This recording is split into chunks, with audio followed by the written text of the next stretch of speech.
wangis ng Elohim. Ano ang wine press of vision na maituturing mo sa buhay mo or sa iyong pagkatao?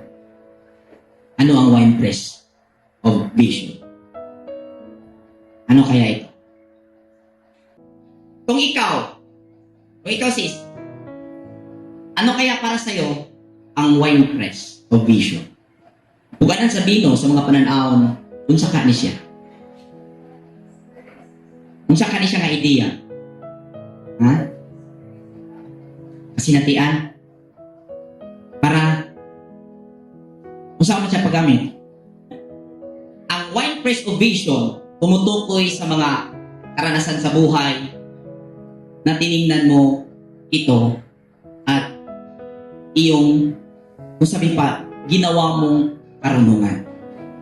Lahat ng dinaanan mo sa buhay, simulang ikaw ay magkamalay, kung ngayon ay ikaw nakakaalam na bilang kawangis ng Elohim, alam mo na yung nativity mo. Lahat ng nakaraan mo, balikan mo, i-turn mo into wisdom.